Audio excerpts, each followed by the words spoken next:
every now and again you come across someone that just is someone you just look up to, and that's Jason Phillips. He's a powerhouse. He is the leader of Phillips Home uh, Improvement in Texas.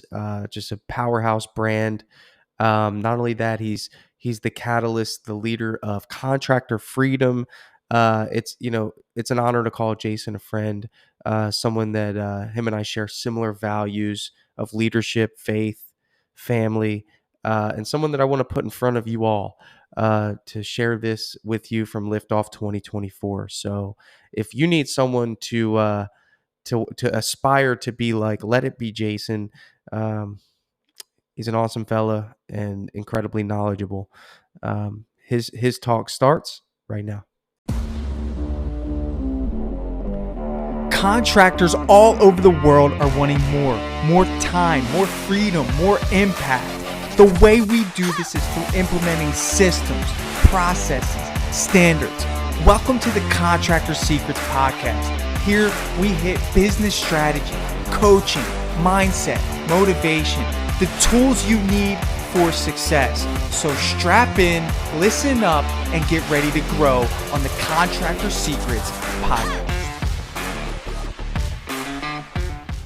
All right, so guys, listen, we got Jason Phillips. If you don't know who Jason Phillips is, he's going to be somebody that, just like me, you wind up looking up to. He's kind of like what I see as a father figure of the industry. He's coming in with all of his knowledge that he's garnished over the years. I'm not sure if he's going to dive into his story, but it's super inspirational. He's grown such a beautiful business, and not only that, he's just kept values. He's kept character. He's kept his faith at the forefront of what he's built. Follow him on Facebook, follow him on wherever you can find him. He's also leading the way with Contractor Freedom. They're starting to do some live events, which we've just heard so much great feedback from.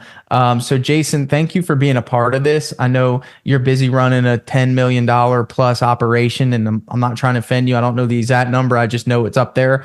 But I know that you're going to find a way to simplify it for us so we can get there too. So I'm going to let you take over, my good friend. And guys, you're in for a treat here. Stick through it all the way. And Jason's going to do a Q&A after. I want to prepare you guys. Get on the audio. It's so much more impactful when we hear the question rather than reading it off. So Jason, it's all yours, my friend. Wow. Thank you, Tanner, for such an amazing introduction. And hey, guys, can we just hear for Mike? Man, Mike's presentation was super fantastic. And I saw you guys hitting the questions and the comments in there. And that was some really good stuff. And you got all of that. You got all of that for free. How about that? So, hey, guys, I'll tell you guys a little bit about me in just a moment. But I want to take you on a quick little journey. Okay.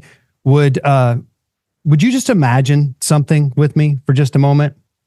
Imagine that you're on a boat off the southern tip of South Africa in those shark-infested waters, and you're in one of those shark diving cages, and there's bars on all four sides, bars on the floor, bars up above your head, and that cage is not in the water, but it's hanging from the crane off the boat.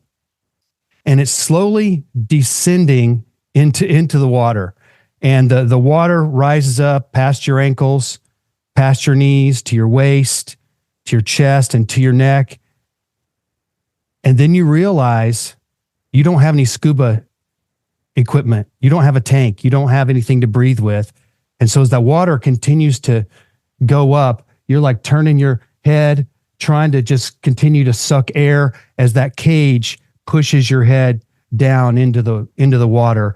And not only are you're locked in this cage that's supposed to keep the sharks out, but it's really keeping you in, and it's pushing you underwater, and it's about to suck your breath away.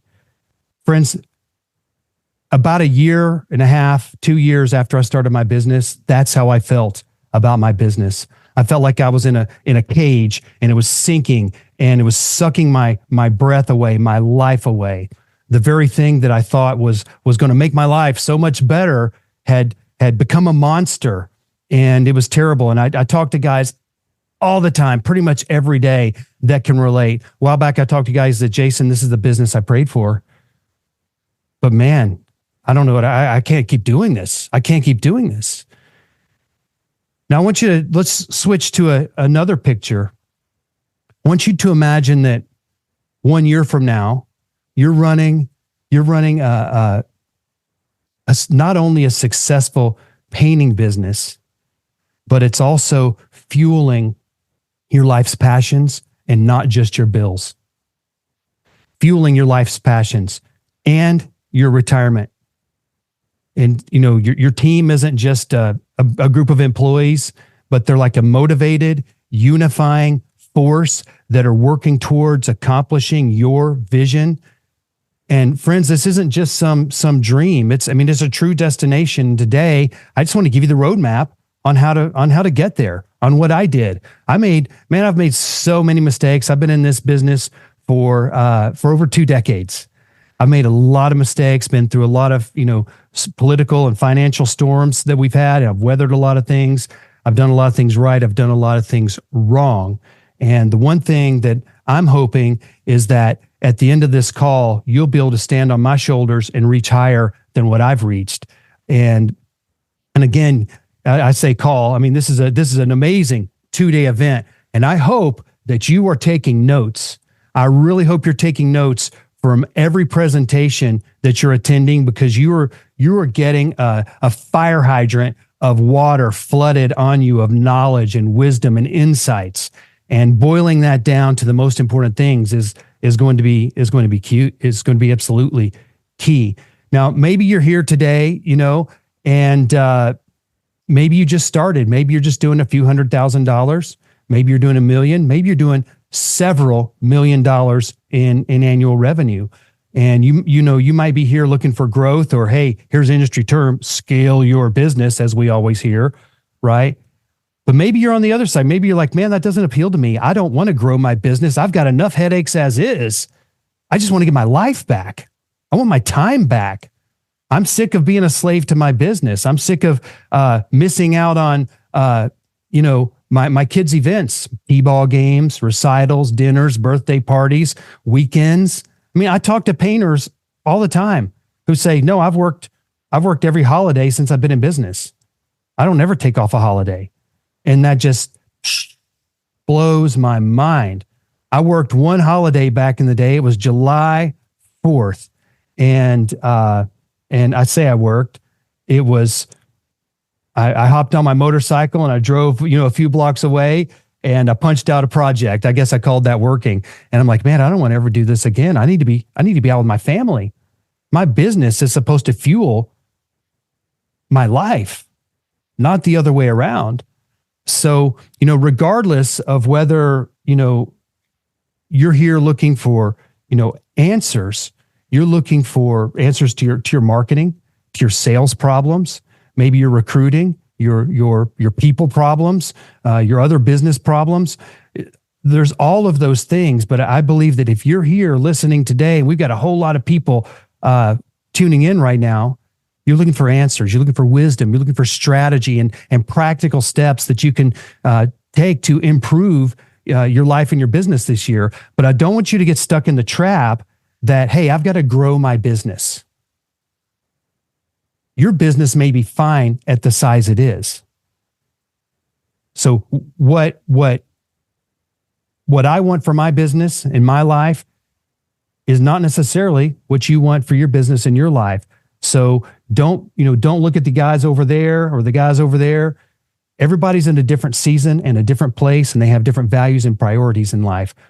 Design your business to fit your life and not the other way around.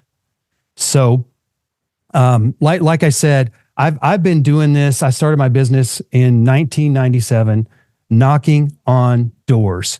I know what it's like to beat the streets for business. I know what it's like to have to sell something so you can put food on the table for your family. I have been there. I built my business. We went all the way up to $13 million in revenue. And I wasn't happy because I knew I could do more, but more than anything, I didn't have peace of mind. And I wasn't sleeping well at night because I felt like things were fragile. I felt like my clients weren't getting what they deserved. I felt like my employees weren't getting what they deserved. And I didn't think that I was getting what I wanted out of my business as well. So I went through a radical transformation. I like to say I remodeled my business. I stripped the drywall and the floor, knocked out some walls, and completely redid everything. And today, life is so much better. Life is so much better. So, and there's questions. It's okay to say, hey, did I get in the right business? Did I pick the wrong business? Or we tell ourselves excuses like, hey, it's just always going to be this way. It's always going to be this way. It's just not going to be any better. That's just the way it is. Can't trust anybody. Everybody's trying to rip you off.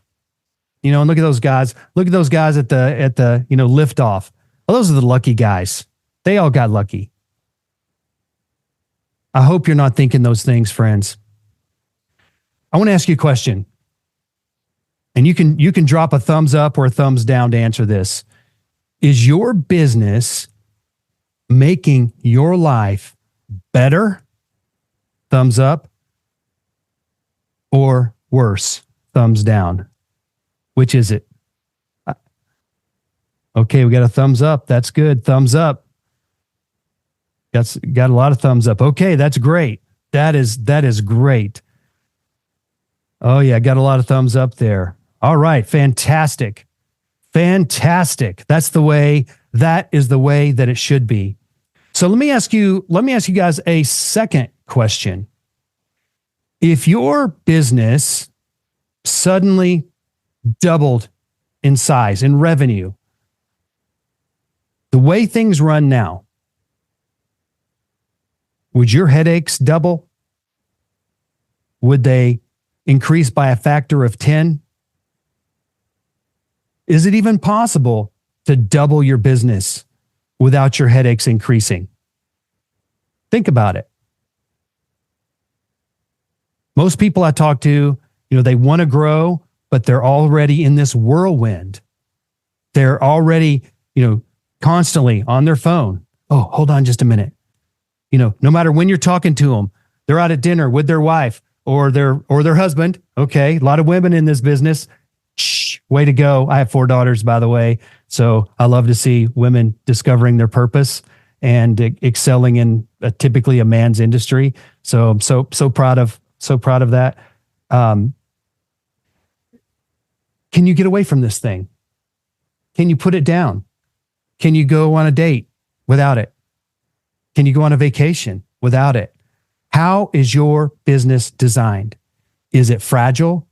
Can it go on without you?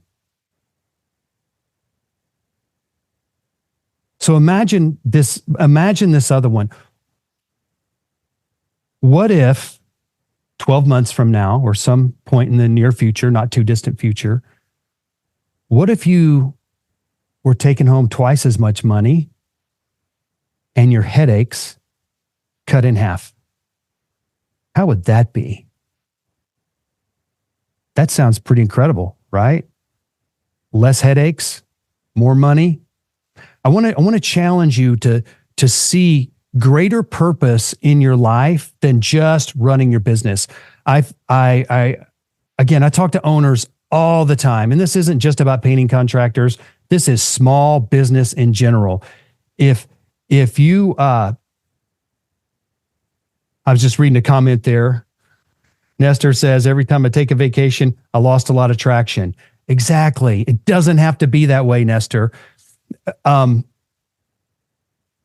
business owners, we get caught up in our business. And there's this, because a lot of times, a lot of you guys and gals started your business, so it's close to the heart, right? And we have a hard time creating this emotional detachment and making objective decisions about our business.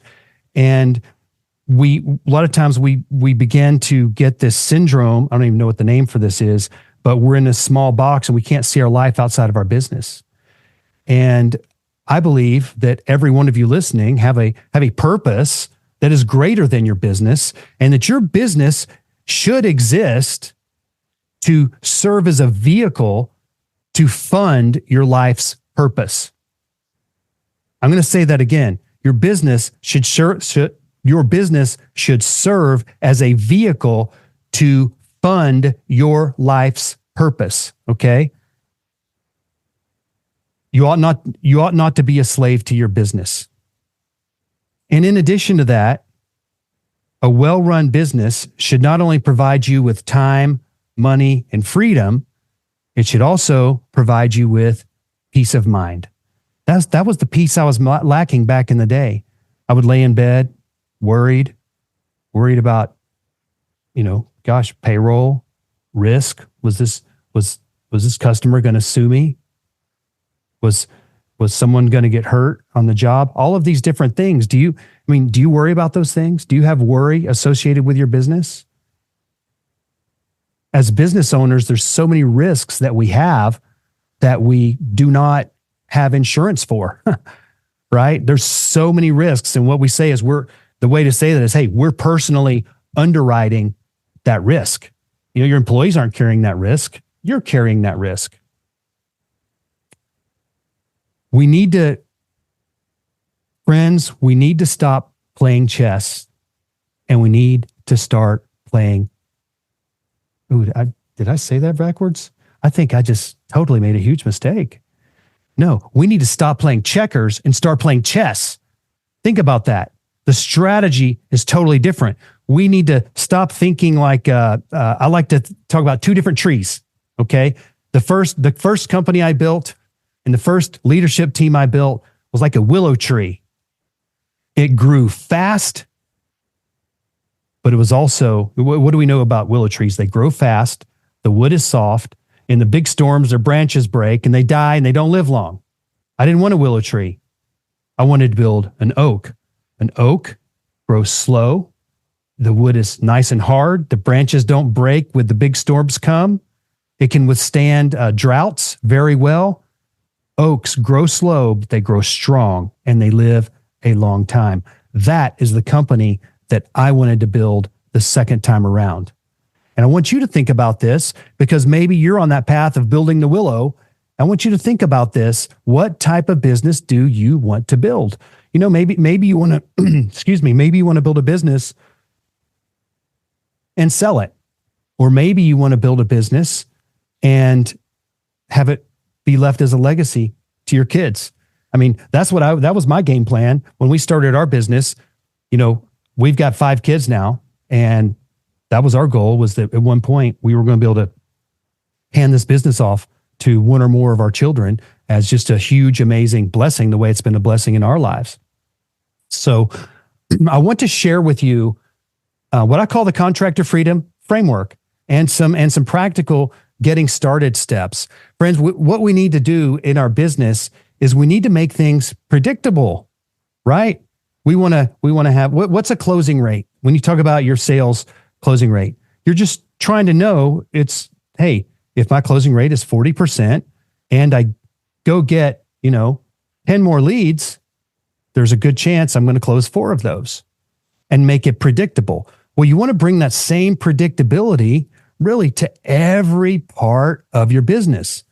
And so we want our businesses to be predictable. We want to attract the right people. And so we have to systemize things. So I'm going to give you the SOS. This is the Contractor Freedom Framework. It's the SOS. Okay. Think about that shark cage going underwater over there. A life ring. I've got one right here. I'm going to show you.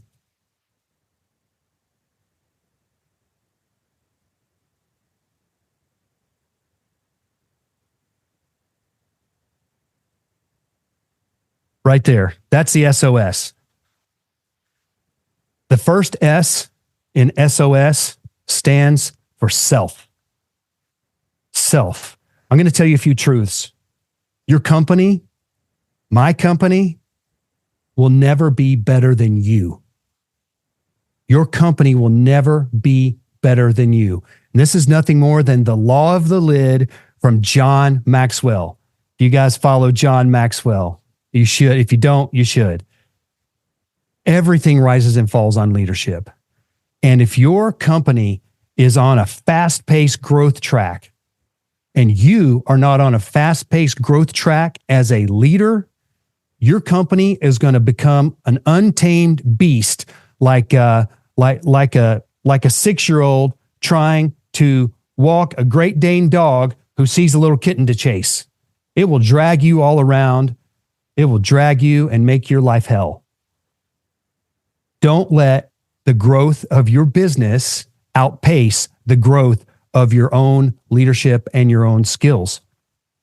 So, if you want to be a great leader, a great business owner, then start doing the things that the great ones do. What do the great ones do? 1, they commit to personal growth. 2, they're people of integrity, people of values. They read, they attend seminars, have coaches and mentors. And hey, you guys have already taken the first step because you're on this call right now. Become a student of leadership. Become a student of people skills, business skills.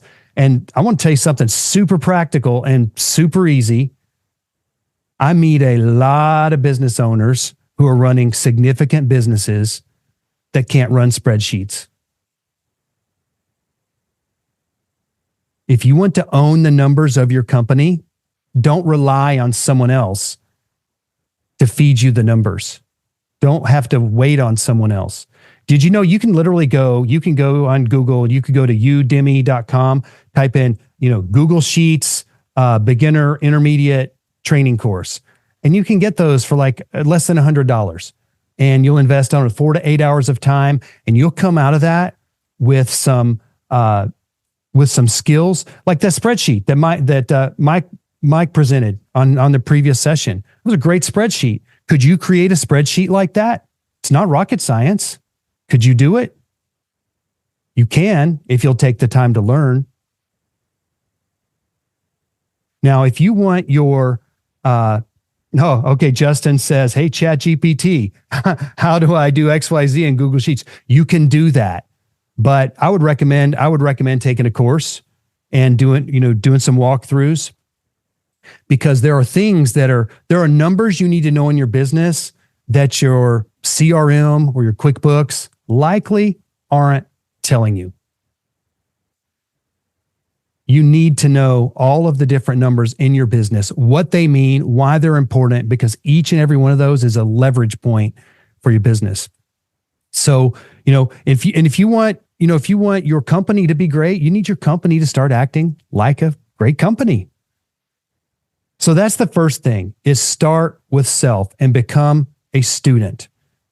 Become a student of people skills, of business skills, of leadership. And yes, get some spreadsheet skills if you don't have them. Get some spreadsheet skills if you don't have them.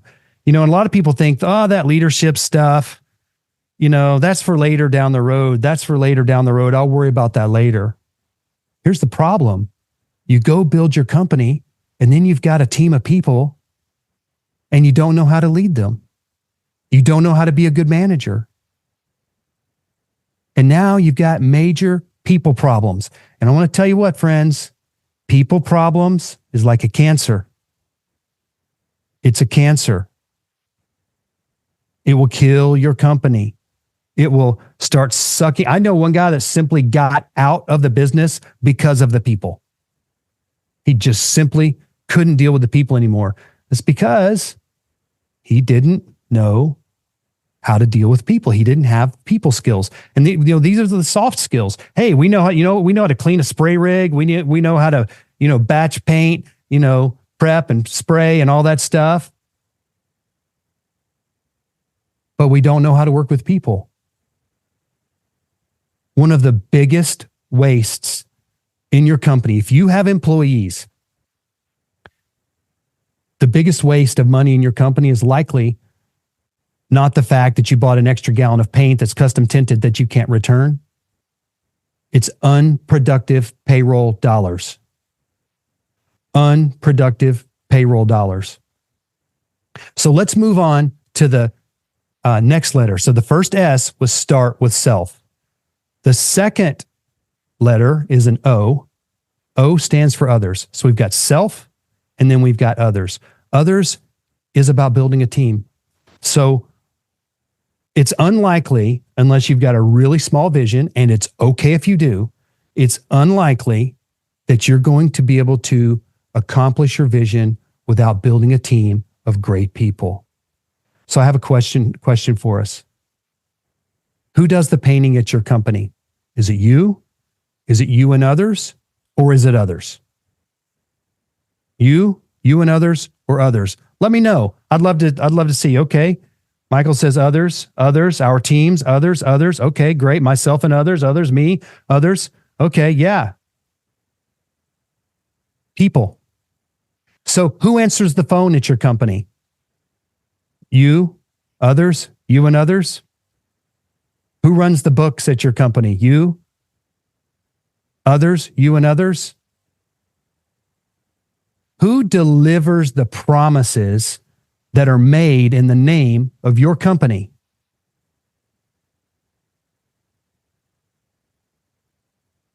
Your customers.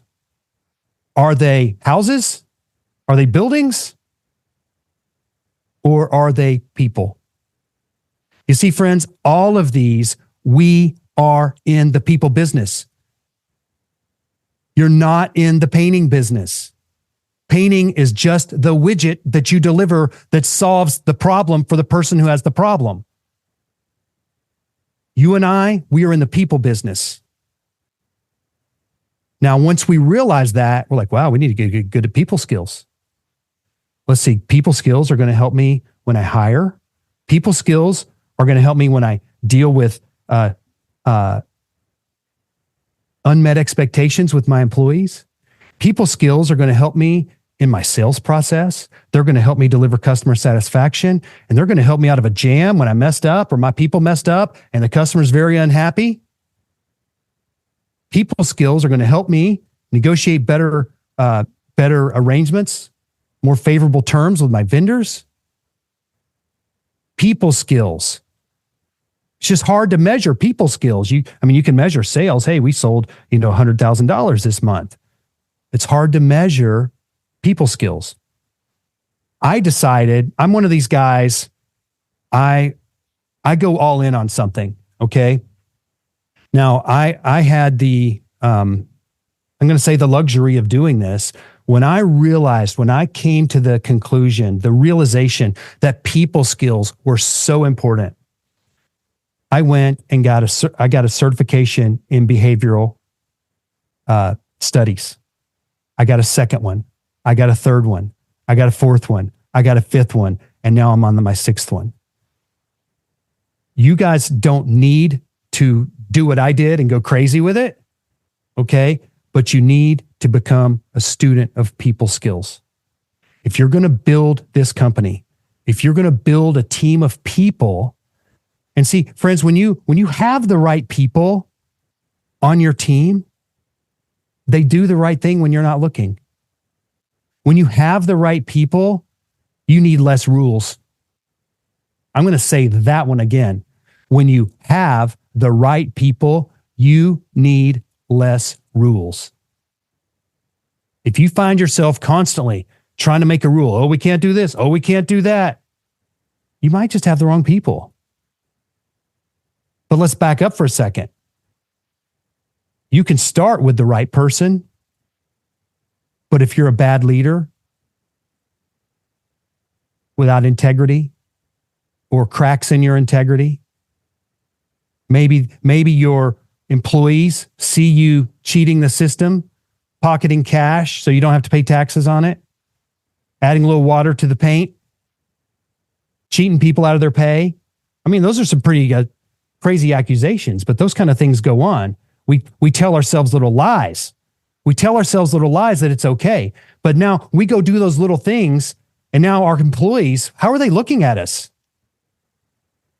Would think about if what would it take for you to really be hurt and for your spouse to take a step down in the respect you had for them? I mean, what if they said, you found out that they were texting back and forth with an old boyfriend or girlfriend? Would that be a big deal? I mean, they didn't actually do anything, right? But that would feel like cheating, wouldn't it? What are your employees seeing from you? Are you a person of integrity? Are you the type of person that great people want to follow?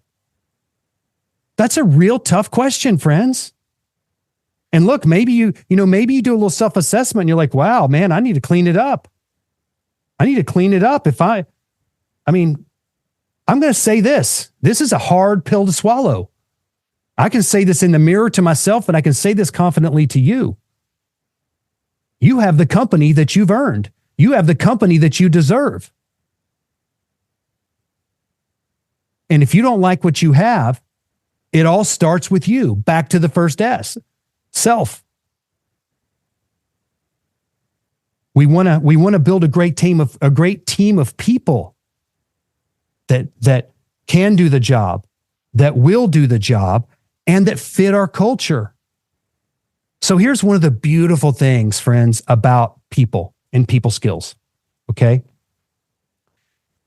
One of the early mistakes I made is I made the mistake that every person I hired was going to work with the same speed and intensity as me. This is before I got my people skills. And I would get really upset when people wouldn't work with my speed and intensity. But as I became self-aware, that speed and that intensity, that comes with some drawbacks. I miss some details. I forget some things. I fail to fill in the blanks. I need people different than me on my team.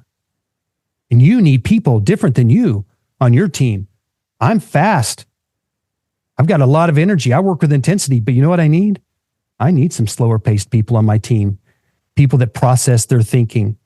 People that are constantly finding the fault. Where could this go wrong? They're constantly analyzing risk. You need those on your team.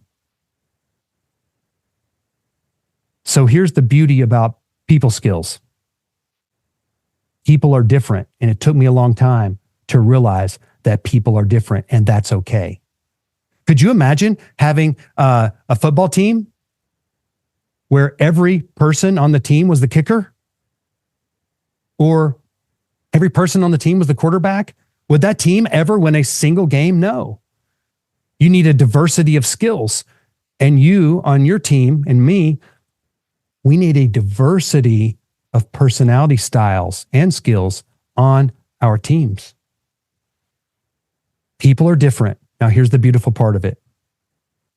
They're also very predictable. Back in the day, I'm just flooding through my mind all of the first hires that I made.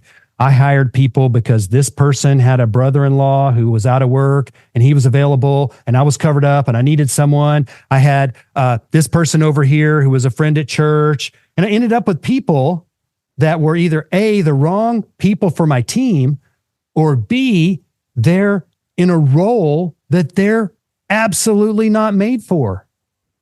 I did that. I made all these mistakes, and then it blew up eventually because they're not performing up to my expectations.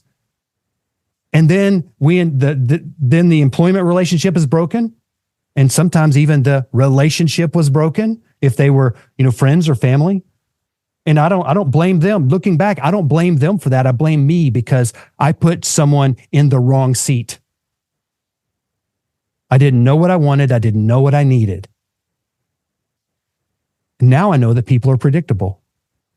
And one of the best tools that you can use is simply a behavioral assessment. It's called a DISC assessment. If you guys have probably heard of DISC assessments. Now you need to learn how to read them and you need to know how to use them.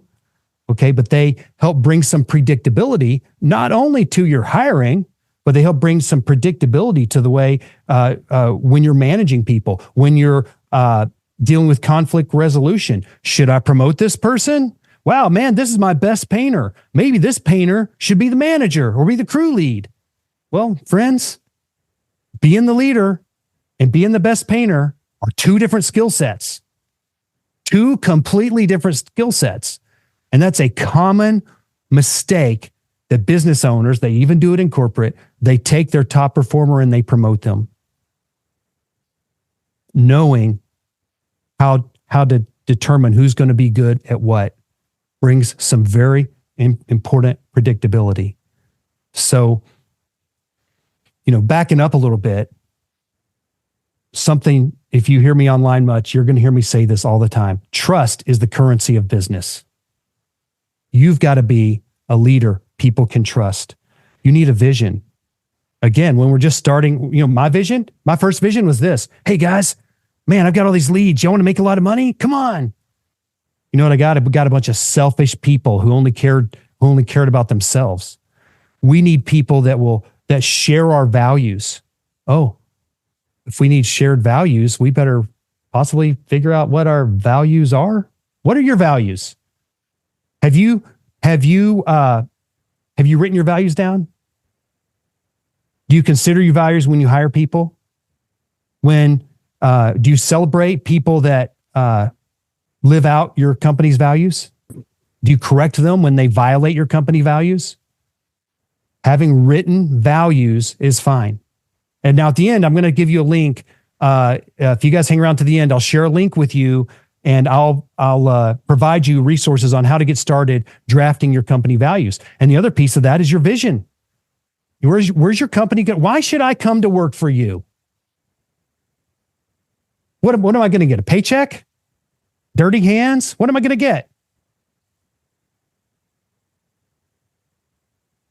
We need a compelling vision that people say, wow, man, I want to work for that company. I believe the leader of that company is a person of integrity, and they've got a vision. They want to be the blah, blah, blah. And I can see myself being on that team for a long time. There's opportunity. I'm telling you, friends, it's powerful.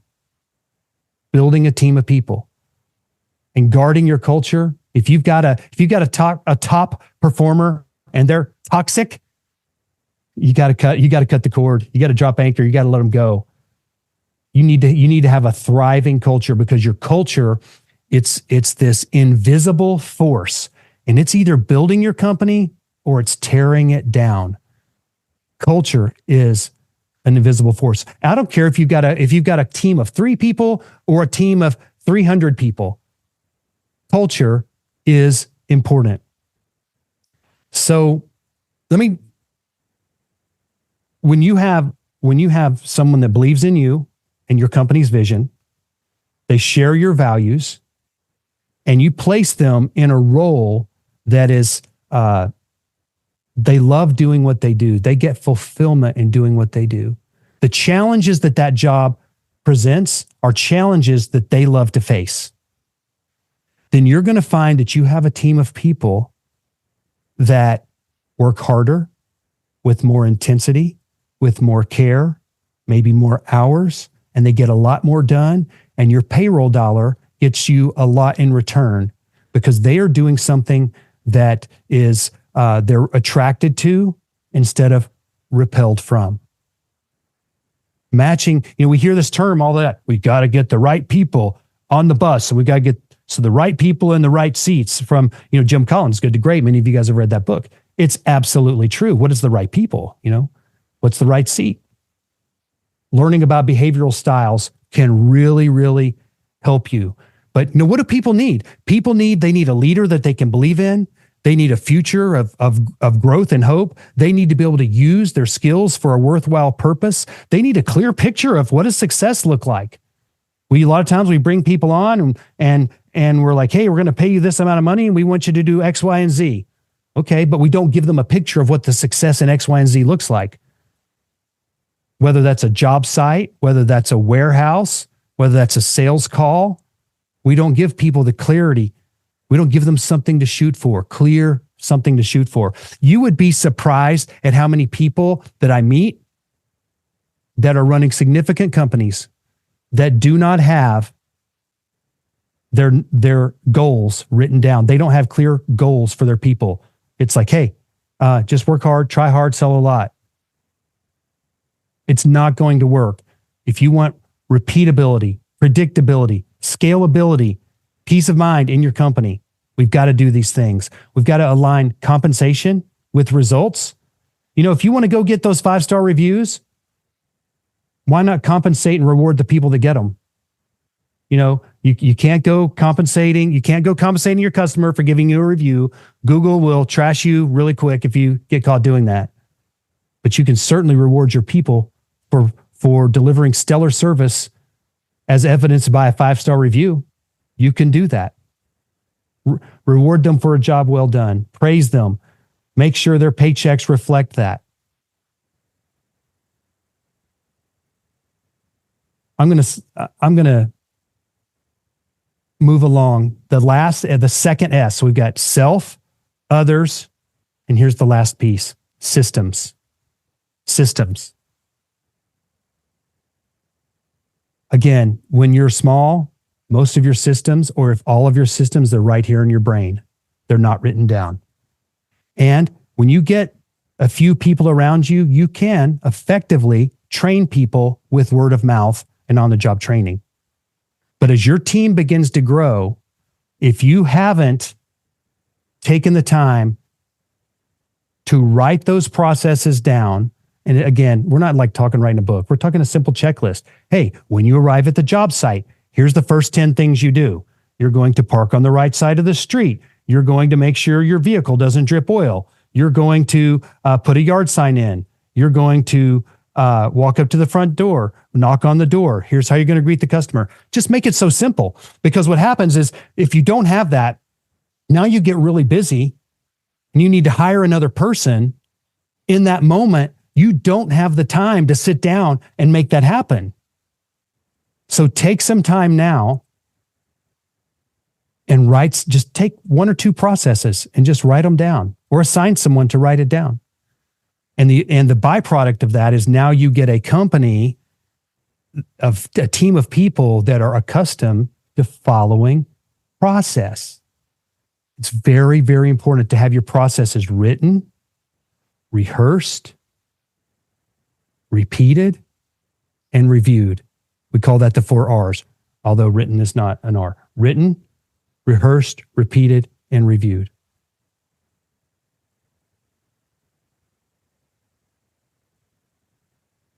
Do you guys have any questions for me? I've got so much more we could talk about, but we've only got just a few minutes left. And you're doing great on time, Jason. And I just want to interject, man. I knew this would be powerful, and it was, man. I was glued the whole time. And let's bring in some questions, guys, for Jason. I'm going to let you field them, Jason. I'm just going to pop out. So can you, if you want to hit that Q&A at the bottom, Jason, of course, you can see the chat as well. So do you see that on your side, just to make sure? Yes, I do. Right here. Oh, all right, gotcha. So, yep. And if I see anyone raise their hand, guys, remember, if you raise your hand using that little button at the bottom of your thing, you can get on with Jason through audio, which is more impactful, and you'll get a much more tailored experience to your specific situation. So take it away, Jason. Thanks, Tanner.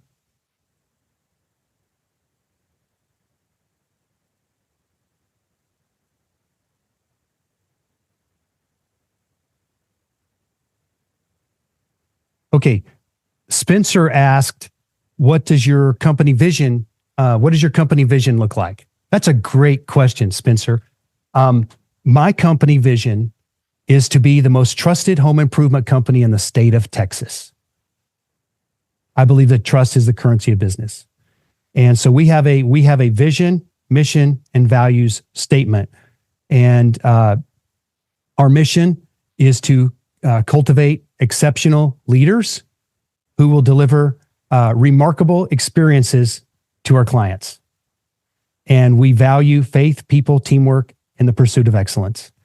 And that vision, mission, and values is constantly reiterated in our hiring, in our weekly meetings, our quarterly meetings, because we don't want it to be just something, hey, it's up there on the wall. Hey, there's our mission vision over there. Or, hey, it's down here in this drawer. I need everybody on my team. I actually created a quiz, and it's a slide. And I'm like, okay, who can fill in blank number 1? Okay, good job. Blank number 2. It's in a presentation. And I start every team meeting with it because I need those to be constantly reviewed. And when I wrote down our vision and our mission and our values, it really gave clarity to the team. And it's like this, it's like a magnet. It's like a magnet that draws the right people to your team. And on the flip side of the coin, it repels the wrong type of people. So to me, I believe that trust is the currency of business. And honestly, I believe that trust is the currency of the foundation of all relationships and leadership. And really that word trust is pretty much synonymous with the word faith. And I get my values right from the Bible. So our company values are faith, people, teamwork, and the pursuit of excellence. So if you guys, if you go to my personal website, it's contractorfreedom.live, contractorfreedom.live. If you'll go there, I've got a lot of resources there. You can download a vision worksheet. You can download a delegation toolkit. There's links to our podcast. There's links to register for our summit that we're having in Dallas in person this fall. There's some recommended books that I recommend. There's all kinds of stuff. And matter of fact, we do our SOPs in an app called Trainual, and there's even a link on there for that as well. So if you guys want to get started with that, just contractorfreedom.live. I guess I could post it right here. It's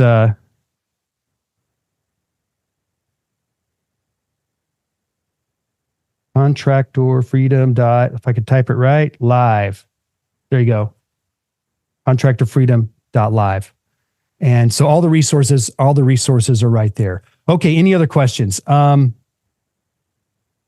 Okay. Johnny says, why is it so hard investing money in marketing? Well,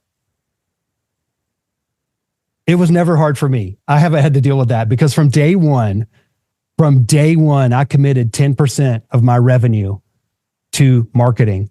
And to this day, that's still the way we run things and that's my whole marketing. That's not just my ads, but that's the people as well on my team. So, but what you could do is you could carve out, like Mike said, start with 5%. Just start putting 5% away, investing it into marketing. Okay, let's see here. Lonnie says, what do you do when leadership doesn't want to instill these systems and processes and stating that they're too busy to do so? Okay, so Lonnie, that is a great question. So if I would, my rebuttal to that would be your job as a leader. And I'm going to quote this right from the E-Myth by Michael Gerber, which I'm sure many of you guys have read. The job of the manager is to invent the systems through which the owner's vision is faithfully and consistently manifested at the operating level of the company. Creating these systems is absolutely fundamental to the job of management. And if you can't do that, I mean, you have to say this more gingerly. I mean, it depends on your relationship with that leader. That's your job. And if you're too busy to do that, what are we going to do? You're either going to have to work late, you're going to have to delegate, simplify, delete something. So here's what I tell people, my leaders. Imagine that your job is like a tree, okay? Above the ground is the trunk and the branches and the fruits. The fruits are the sales, the leads, the gross profit margin. Below the ground is the people development, the systems development. It's the roots.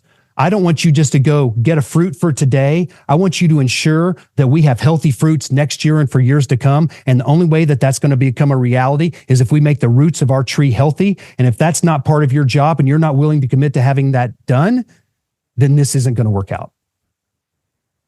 That's just the way it is. And Tanner, I'll take one more. Looks like 2 minutes, and feel free to interrupt me. Okay. Yeah, man, go ahead. Darwin says, How do I start training my people when I'm doing estimates and color consultation? Okay, so look, we can't do everything in business at once. And when our business is smaller, we're wearing so many different hats, we're trying to do so many things. I would suggest starting with either the thing that's causing you the most headaches, or B, the thing that you have to take time training repeatedly, okay? And just sit down with a blank sheet of paper and just say, hey, what does someone need to know how to do this? And write it down, put it in a manual. It could be the only sheet of paper in that manual. This is our manual, and here's the XYZ process. And every time you encounter a problem, just start writing it down and start referring back to hey, I'm going to show you how to do this process. Can you run this process? Can you make sure? Can you break it? Is there an error in it? Okay, every time we do this process, every time there's a problem, we're going to come back and I'm going to see, was this process followed? So I would just start setting clear expectations and creating those processes and teach your team how to make those processes. It just means, we've got to slow down a little bit. We got to make a little elbow room in our schedule so we can create these processes and then train people to the processes. Okay, and it's 11:30, guys. My time is up. Man, thank you guys for all the thumbs up on the questions I was asking and the questions you asked. I wish I had more time, but you guys are amazing. Tanner, thanks so much for letting me share here today. Absolutely, Jason. As always, man, a pleasure. You did a great job, man. And again, just to remind everyone, these are recorded. They'll be on the Contractor Secrets podcast. So if you were kind of just zoning in and listening in and you felt like you missed a few things, don't worry. It's on the Contractor Secrets podcast. Jason, thanks again, man, for your service today and spreading some love, man, and helping us understand some of the deeper intricacies of business. Hey, what's up, guys? Thanks so much for listening to the Contractor Secrets podcast. So I don't really advertise on this and I don't ask for much. You guys know that. But what I would ask of you is to give Dripjobs a try. So if you don't know what Dripjobs is, it'd be hard for that to be a thing. But if you don't know what Dripjobs is, it is the software that you need to power your business, to automate things that you're either wanting to do and not doing, or currently doing and just not doing to the standard of which you want to be doing it. And that's where software comes in. I have spent the last 3 years of my life with my team building out this software. And hopefully by now you've heard about it. And maybe you know of a friend that's using it, or maybe you are feeling confident just by hearing it on this podcast. So my big ask for you, if you're getting something out of what I put out, some of the value that you're getting from this podcast, is to just go to dripjobs.com and schedule a free demo with my team. That's it. That's all I want you to do. Just do a demo. I want you to be aware of what features we have and how it can help build your business. Now, some people that I've spoken to say they're not quite ready for Dripjobs. Maybe they feel as though they're too small or it's not in the budget. First of all, everyone's ready for Dripjobs. You need the features that are in this software to manage a business, whether that's creating proposals, invoices, change orders, work orders. It doesn't matter if you are a one-man operation or you run a crew of 25 people. Dripjobs is going to be the app for you. Second thing is it out of budget? Don't worry about that right now. We offer an extended trial if you sign up on the day of the demo that can give you a kickstart to get going. The goal of Dripjobs is to make you money within the first 30 days. This could be capitalizing on a lead that you got, or even helping you upsell work with the optional item feature. So many things here. Again, the big ask that I have as a listener of this podcast, if you have not done a demo with us, please do so and check out what we're building. We continuously update this thing, and I'd love for you to be a part of that. I'd love to see if it can impact your business, and that is my goal. So thanks for listening to this podcast. Hope you take me up on that offer. Get to dripjobs.com, do a free demo with our team, and see what all the hype is about.